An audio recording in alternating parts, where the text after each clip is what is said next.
Seja muito bem-vindo, eu sou Luciano S. e esse é o canal Casos Sobrenaturais Reais. Não deixe de fazer a sua inscrição e ativar o sininho para não perder os próximos vídeos e escreva nos comentários de que cidade você está nos assistindo. Desde já, o nosso muito obrigado.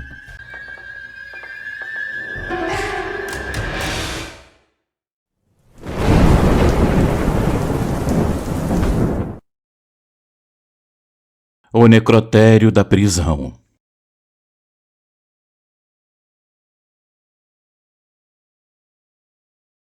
Bom dia, boa tarde, boa noite a todos. Eu trabalhei durante algum tempo em um necrotério de uma penitenciária federal. Faz alguns anos que eu me mudei para São Paulo por questões particulares. Eu sei que algumas pessoas costumam se gabar de ver fantasmas em todos os lugares e até mesmo o conceito delas sobre que esses seres estão muito bem estabelecidos. Eu não duvido que essas pessoas tenham visto ou presenciado o que contam, mas eu posso dar um testemunho um pouco diferente sobre o que esses seres são na verdade. Isso porque, quando eu trabalhei nessa prisão, eu tive várias experiências que hoje em dia me fazem ver esses seres chamados de fantasmas de uma maneira diferente. Tudo começou durante uma revolta de prisioneiros. Eu não direi o nome da prisão, embora provavelmente seja possível descobrir onde isso aconteceu, pois esse evento teve uma repercussão na imprensa muito grande. Eu não trabalhava apenas no necrotério. Na verdade, eu nem sou médico ou legista. Eu apenas era um guarda. E assim são as coisas nas prisões. Eles nos incumbem de fazer de tudo, e sempre que havia algum morto, eu era chamado junto com outros 2 colegas para transportá-los para o necrotério. Durante essa revolta, todo o pessoal daquele turno teve que se proteger enquanto os policiais mais preparados sufocavam a rebelião. Houve muitas mortes. Depois que o conflito foi controlado, tivemos que entrar novamente para transportar os cadáveres e feridos para suas respectivas áreas. Para isso, recebemos ajuda de vários médicos e enfermeiros, pois no final das contas, eram eles que nos diziam para onde deveríamos levar os corpos. Luciano, aquilo parecia um inferno. É necessário ter muita força mental para realizar aquelas tarefas. Pessoalmente, eu me tornei muito frio durante o tempo que eu trabalhei naquele lugar. E embora me encarregassem de remover cadáveres, o cheiro não se comparava como o de tantos corpos juntos. Vocês podem achar que o necrotério de uma prisão é semelhante ao de hospitais ou a dos IMLs, mas eles estão longe de parecerem com o que havia na prisão, que era um quarto enorme com poucos refrigeradores e nenhum ventilador. Mas parecia um depósito de corpos. Normalmente, eles não ficavam muito tempo por ali, só até serem recolhidos pelos legistas. Mas naquela ocasião, devido ao volume de corpos, a capacidade dos refrigeradores foi excedida e muitos ficaram no chão. Todos os ventiladores foram levados para lá e ligados, mas o fedor era ainda mais intenso do que nos corredores. Então nos mandaram ir a outra ala trazer mais ventiladores. Durante todo o tempo que ficamos trabalhando ali, vários dos meus colegas disseram ter visto coisas estranhas entre os corpos. Eles descreviam esferas feitas de eletricidade aparecendo e desaparecendo muito perto dos corpos. No início, eu não via nada, talvez porque eu estava muito concentrado na transferência dos corpos e lutando para conter a vontade de vomitar. No entanto, eu ouvi vozes entre os corpos. Parecia como se eles murmurassem. No começo era quase inaudível, mas depois que eu percebi, eu agucei os ouvidos e eu consegui captar melhor esses sons. Pareciam palavras, mas em um tom tão baixo que não dava para entender muita coisa. Eu senti medo, mas eu tentei não me concentrar muito nisso, pois era necessário continuar com o meu trabalho. Nos disseram que em menos de 2 horas, os caminhões que transportariam os corpos para um necrotério de verdade chegariam. Infelizmente o tempo passava e nós ainda estávamos lá, suportando os maus odores e aquela companhia macabra. De repente, não vimos vários colegas. Isso irritou o nosso superior, que saiu imediatamente para procurá-los. Eu acabei ficando sozinho com os cadáveres. Eu comecei a me sentir muito nervoso, pois eu não queria ficar sozinho com aqueles corpos. Como eu estava ouvindo aquelas vozes, então eu tinha certeza de que os outros colegas viram ou ouviram algo que os assustou tanto a ponto de fazê-los fugir dali. Esse pensamento ficou na minha cabeça por um tempo. Eu comecei então a me sugestionar, pensando que a qualquer momento eu veria algo, assim como os meus colegas. As vozes foram ficando mais claras. Eu virei as costas para os cadáveres e tampei os ouvidos com os dedos. Mesmo fazendo isso, eu continuei ouvindo aquelas malditas vozes que ecoavam na enorme sala, soando até mais fortes que os ventiladores que espalhavam cheiros fétidos de um lado para o outro. Um dos ventiladores começou a produzir um som estrondoso, como se algo tivesse entrado nele. E então, eu os vi. Lá estavam os fantasmas, logo atrás dos ventiladores. Eles pareciam ter 3 pés pendurados e enrugados. No lugar onde deveriam estar os olhos, só havia 2 buracos e eles não tinham narizes. Luciano, eles eram tão aterrorizantes que eu não suportei vê-los por mais tempo e saí correndo também. Infelizmente eu não cheguei muito longe. No meio do corredor eu encontrei o meu superior, seguido dos outros guardas que haviam sumido. Ele nos repreendeu, dizendo que não queria ouvir nossas histórias de terror e que era melhor terminarmos o trabalho ou haveria consequências.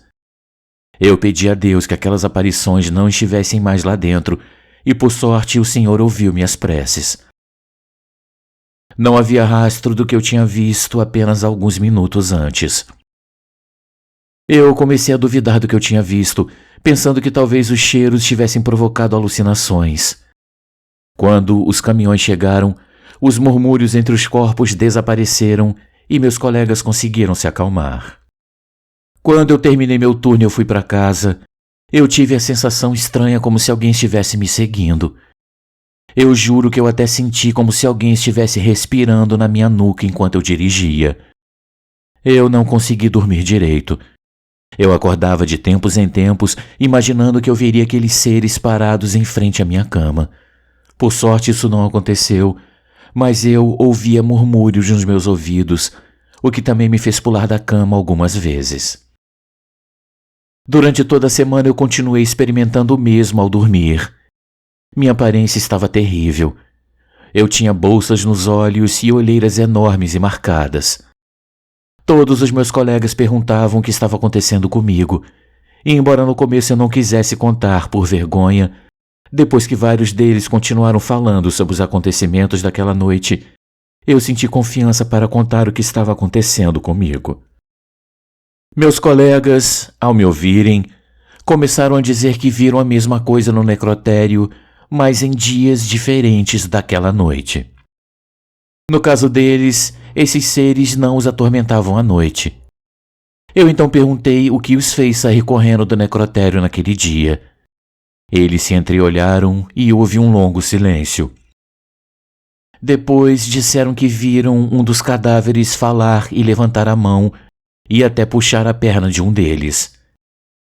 Eu disse que talvez a pessoa ainda estivesse viva, mas eles insistiram que isso não era possível, pois o corpo já estava em rigor mortis. A história dos colegas, somadas a tudo que eu havia experimentado, me causaram uma certa repulsa por aquele necrotério e por aquela prisão como um todo. Novos guardas foram contratados, caras com um senso de humor muito pesado. Eu sou uma pessoa muito séria, do tipo que gosta de passar despercebido, algo que não agradou aos novos guardas. Eles começaram a fazer brincadeiras comigo e quanto mais eu os ignorava, mais eles se esforçavam para me irritar. Um dos meus antigos colegas teve a grande ideia de contar que eu tinha medo do necrotério, o que provocou uma onda de tentativas de me trancarem naquela área. No entanto, eu consegui prever cada uma de suas tentativas, mas infelizmente, durante um descuido, eles conseguiram me trancar lá.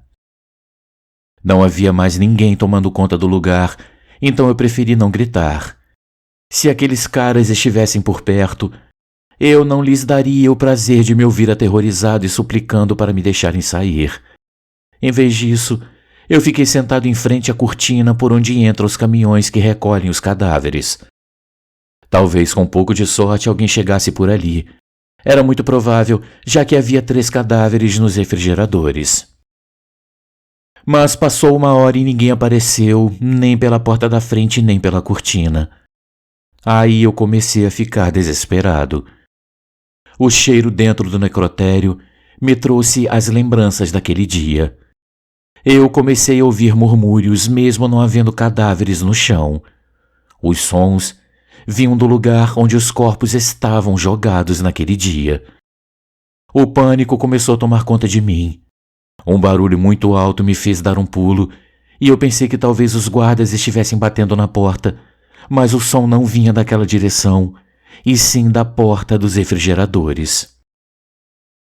Nesse ponto eu perdi o controle e fui direto para a porta, e eu comecei a gritar desesperadamente.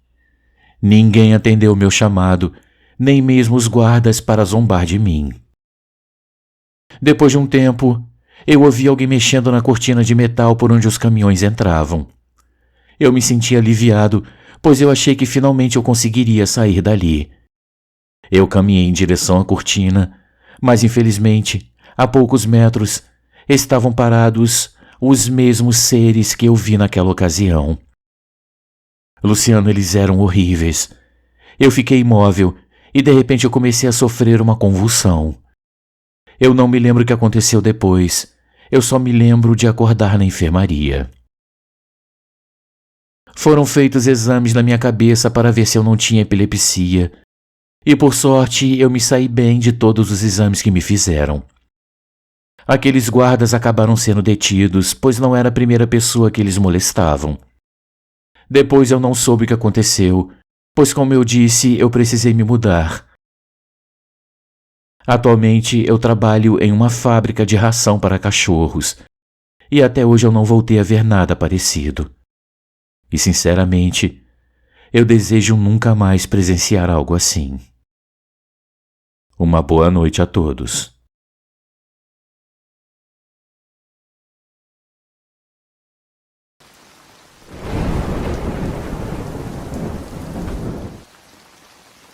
Amigos, uma pequena pausa no nosso vídeo, apenas para lembrar que o nosso canal é um canal independente e que para continuar existindo nós precisamos muito do seu apoio. Existem muitas formas de você ajudar o canal. Uma delas é contribuindo com qualquer quantia utilizando a chave Pix que está aparecendo na sua tela. Outra é se tornando membro contribuindo com apenas R$ 7,99 por mês clicando no link Seja Membro. Você também pode nos ajudar sempre curtindo, comentando e compartilhando nossos vídeos, pois dessa forma a plataforma vai ampliar o alcance do nosso canal e ele será cada dia mais conhecido. Desde já, a gente agradece e agora vamos continuar com o vídeo.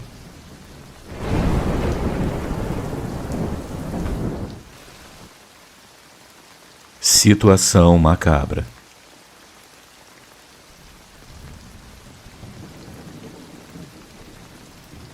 Saudações a todos do canal. Eu vou dizer uma coisa a vocês. Em poucos lugares pode-se sentir tanta energia como em um necrotério. Talvez isso só seja igualado por um hospital, embora as energias que se acumulam lá sejam diferentes. É impossível estar em um lugar assim e não sentir certa sensação de vazio e tristeza. Durante todo o meu tempo de serviço, eu tentei me manter frio, mas é muito difícil não pensar sobre a vida daquelas pessoas que dissecamos. Mas a pergunta que mais me tira o sono à noite é: será que elas têm consciência de que estão mortas? Há alguns anos, me ocorreu uma situação que talvez pudesse me dar uma resposta a essa pergunta, embora eu saiba que muitas pessoas não vão acreditar em mim. Eu sei que eu não sou o único a quem esse tipo de coisa acontece, e que as pessoas que trabalham em hospitais ou em medicina forense como eu, com certeza vão me entender.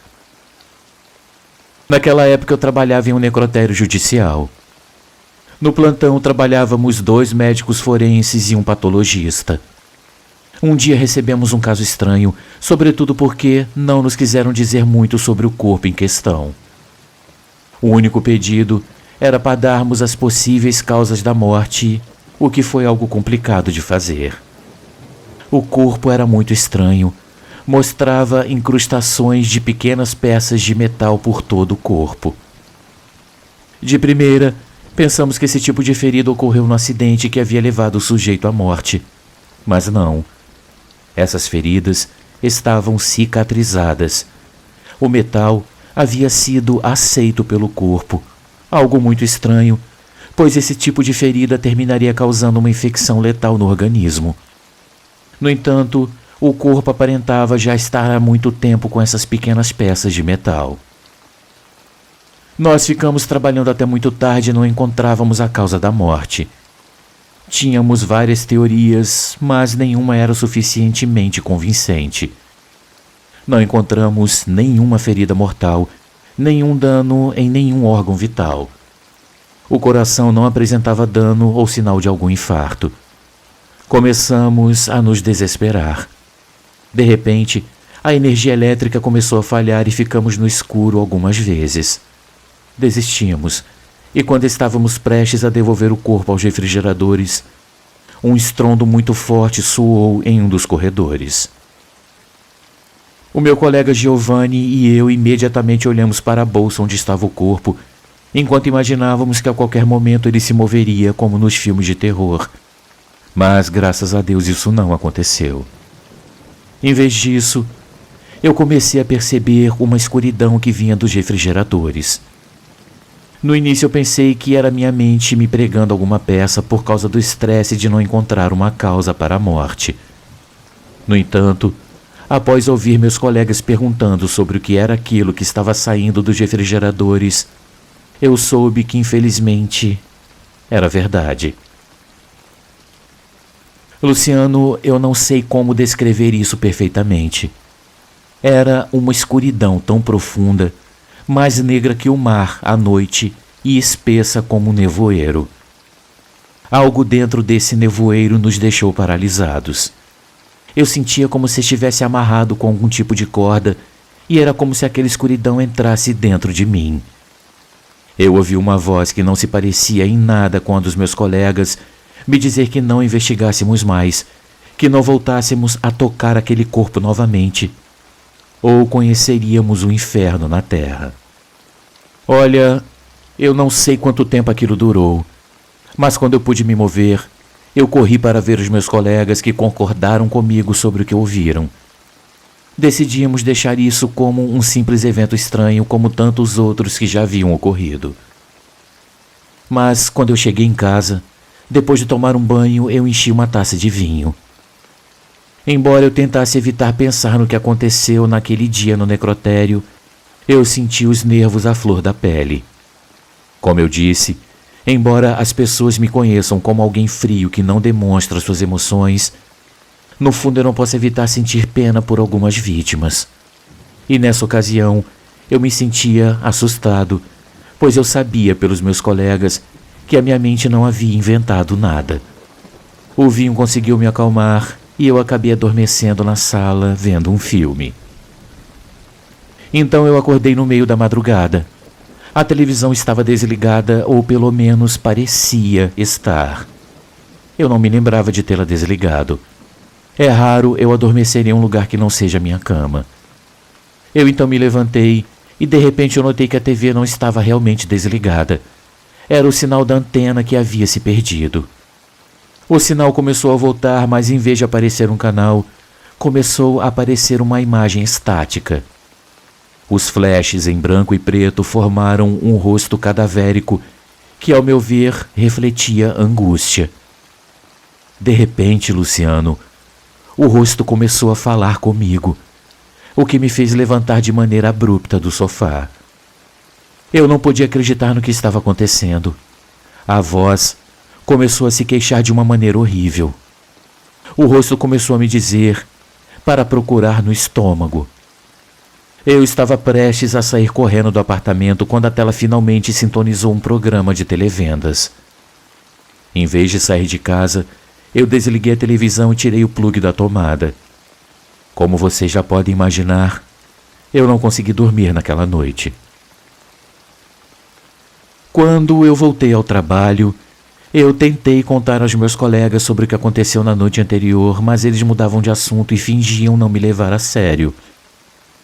No início eu fiquei irritado, mas eu percebi que por medo, eles preferiam ignorar o que havia acontecido.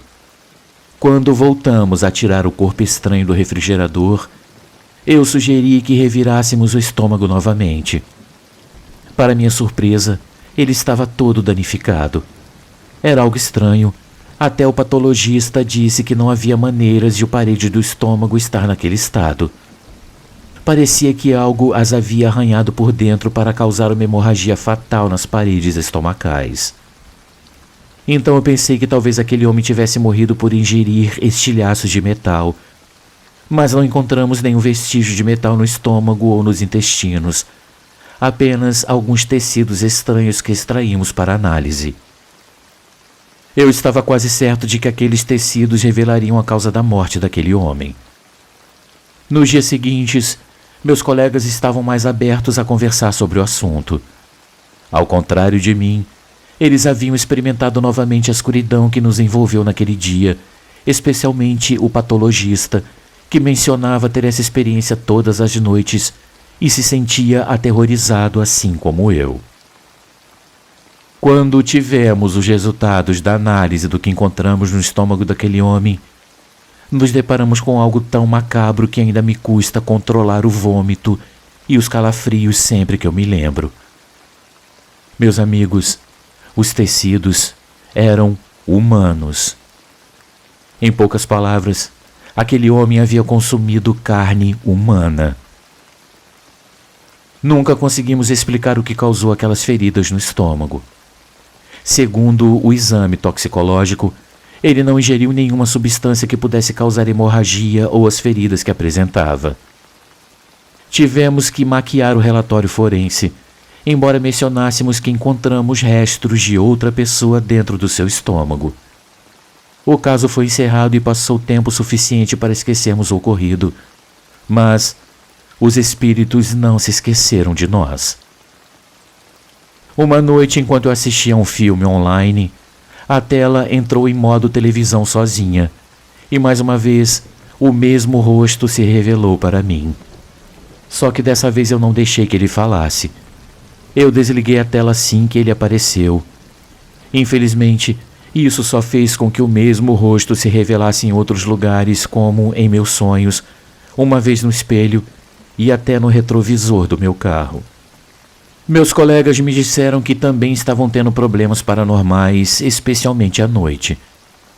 Procuramos ajuda com o padre, que nos recomendou fazer algumas orações e nos deu água benta para borrifar em nossas casas. Eu fiz isso, mas não funcionou para mim. Agora, eu ouvi a voz daquele rosto debaixo da minha cama. Eu passei várias noites dormindo no sofá, pois lá não se ouvia nada. Como meus colegas continuavam passando pela mesma coisa, decidimos contratar dessa vez uma médium. Aquela mulher nos pediu para levá-la ao necrotério. Assim fizemos e a deixamos sozinha como ela pediu. Ficamos atrás da porta aguardando. Meus amigos, eu posso jurar que nenhuma das aparições que eu vi, nem nenhuma voz paranormal que eu ouvi, se comparava ao horror que soava dentro do necrotério. Eu não sei como aquela mulher suportou tanto tempo dentro daquele horror. Quando finalmente saiu, ela nos disse que teve contato com os espíritos. Um era de um homem muito mau, de uma pessoa cuja depravação superava a de qualquer outra pessoa que ela já havia ouvido falar. O segundo espírito era uma vítima dessa pessoa que não podia encontrar a luz, pois ele foi quase absorvido por esse homem diabólico. A médium nos propôs duas coisas: ajudar esse ser a ver a luz, ou bloquear a minha visão, pois, se eu não fizesse nada, aquela entidade continuaria se revelando para mim. Eu quis ser valente e me ofereci para ajudar, e isso foi um grave erro. Eu não consegui suportar olhar para ele nem uma única vez. Seu rosto refletia tal grau de angústia e sofrimento que eu achava que eu fosse enlouquecer. Eu nem sequer consegui enfrentá-lo com as orações que a médium me ensinou. Eu preferi procurá-la depois para pedir que ela bloqueasse a minha visão. Infelizmente, isso não foi possível na primeira vez, e eu tive que suportar essa entidade durante alguns dias nos quais eu sentia que pouco a pouco eu estava enlouquecendo. Aquele rosto era horrível. Seus olhos eram cinzentos e sem alma, refletindo uma angústia desumana. Após 6 dias, o pesadelo terminou. Eu já não via e nem ouvia mais essa entidade. Até hoje eu não voltei a ouvir coisas tão aterrorizantes, apenas coisas simples e corriqueiras. Por um tempo eu estive tentado a investigar mais sobre aquele homem, mas a simples lembrança de tudo o que me aconteceu foi suficiente para eu desistir. Essa foi a minha história, meus amigos. Eu agradeço muito a atenção de todos e tenham todos uma boa noite.